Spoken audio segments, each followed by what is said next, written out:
사실 이게 솔직히 말씀드리면 비용적인 것도 상당히 큽니다. 그래서 이게 굴곡형이냐 팽창형이냐가 사실 비용적인 차이가 많이 나기 때문에 이제 제일 먼저 물어보시는 게 얼마예요?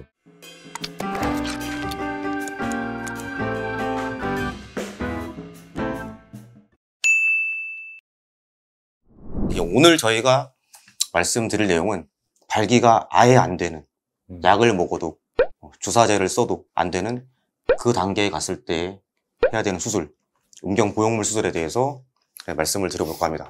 일단 이 보형물 수술이라는 게 어떤 건지 간단히 좀 설명을 좀 해주시죠. 그래서 이게 모형이 있는데 크게 쉽게 생각하시면 두 가지가 있다고 보시면 되고요.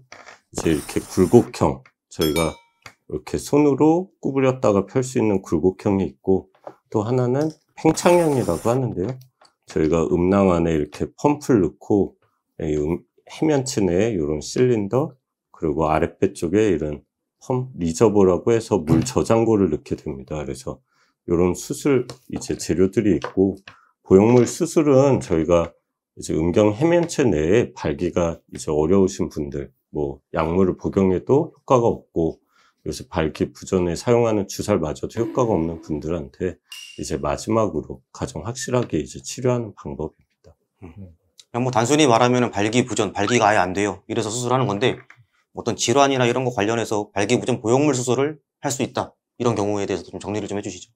네, 그러니까 앞서 말씀하신 대로 일반적으로 이제 발기력이 떨어지거나 하면은 소위 비아 땡땡이나 이런 약을 이제 드시거나, 아니면은 이제 그런 걸로도 안 되면은 음경에 직접 주사를 해서 발기를 시키는 주사를 해보기도 하죠. 근데 그런 일반적인 치료를 듣지 않는 발기 부전인 경우, 또는 이제 폐이론이라고 해서 음경에 후천적으로 갑자기 만곡증이 생기는 질병이 있습니다. 그러면은 그거 자체도 이제 수술적인 치료가 필요한 경우도 있기 때문에 그거랑 발기 부전이 동반된 경우에 수술을 하시는 경우가 있고, 또는 이제 음경 내에 이제 해면체가 약간 딱딱하게 굳어가는 이제 음경에 이제 섬유화 질환이 있는 경우, 또는 이제 그 발기력이 떨어지는 원인들 중에서 예를 들어서 당뇨나 아니면은 신부전증이 있거나 아니면 혈관 질환이 있거나, 이런 원인들은 보통은 이제 해결이 되는 원인이 아니기 때문에 발기 부전이 어떤 치료를 했을 때 다시 좋아질 거라 기대하기 어려운 경우, 그런 경우에는 결국 수술적인 방법을 선택을 하게 됩니다. 그래도 오늘의 주제가 이제 발기 부전 보형물 수술이니까 아마 그 남자완성 채널에서 수술을 정말 다룬 적이 있었잖아요. 조회수가 엄청나셨던 것 같은데 오늘 수술 장면을 준비를 하진 않았지만은 그래도 간단히 수술은 어떻게 진행이 된다, 이런 걸 좀 말씀을 부탁드릴게요. 이제 보통 수술은 국소 마취를 하거나 아니면 하반신 마취를 해서 진행하게 되고요.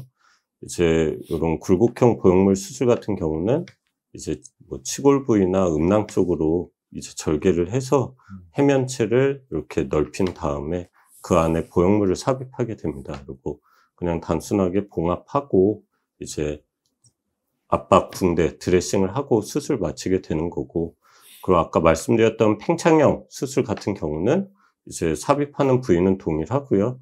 대신에 아까 말씀드린 물 저장고 같은 걸 여기 아랫배 쪽에 이제 치골 옆쪽에 우측이든 좌측이든 넣게 되고, 그 사용할 때 쓰는 펌프를 음낭 내에 위치하게 됩니다. 그 나머지 과정은 이제 동일하게 진행되고요. 보형물 수술 크게 이렇게 말씀하신 걸로 보면 두 가지가 있는데, 그리고 경험적으로 보시면은 환자분들께서 선택하실 때 어떤 점을 두고 좀 결정을 많이 하시는 것 같나요?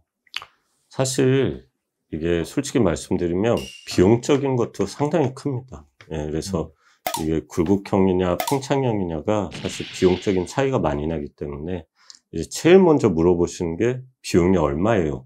솔직히 그런 걸 물어보시고, 그 비용이 상관이 없으신 분들은 그럼 어떤 게 더 자연스럽냐, 모양이 자연스럽고 길이나 이런 게 연장이 될 수 있냐, 이제 그런 걸 질문하시게 되죠.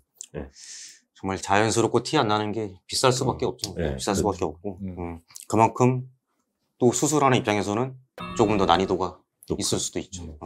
그래도 이제 보형물도 그렇고 저희가 남성 확대, 중요 부위를 커지게 만드는 확대 수술 같은 경우도 그렇고, 어떤 외부 물질이 이제 몸에 신체에 삽입이 되면 이런 수술에서는 또 주의사항이 있을 수 있거든요. 환자분께서 좀 주의해야 된다든지 좀 숙지를 하고 계셔야 되는 내용이 있으면 정리를 좀 부탁드릴게요. 네, 그래서 뭐 수술하고 나서 이제 뭐 출혈이라든지 아니면 염증이 생기지 않게 굉장히 조금 조심을 많이 해야 되는 수술이겠죠. 아무래도 이물질이 들어가니까. 그래서 수술을 하고 나서는 이제 너무 무거운 물건을 막 번쩍 들거나 아니면 뭐막 심하게 뛰거나 이래서 뭐 출혈이 생길 수 있을 만한 상황들을 좀 최대한 안 하시는 게 좋겠고, 그 다음에 그 아까 수술들 중에서 이제 음낭 내 펌프나 이런 게 들어가는 수술들이 있기 때문에 앉을 때 너무 그쪽 음낭 쪽이 압박되게 그렇게 앉지 않도록 좀 주의를 하시는 게 좋겠고요.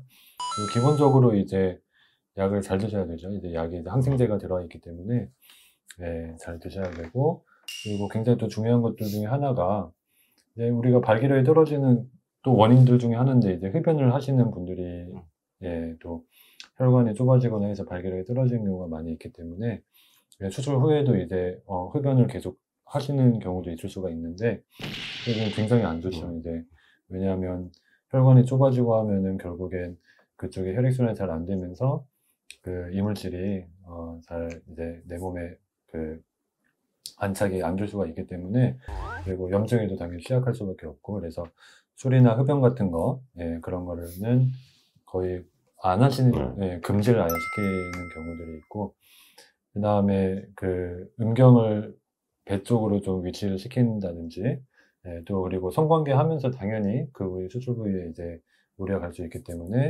성관계는 한 6주 정도 뒤에 이제 하시는 거를 설명을 드립니다.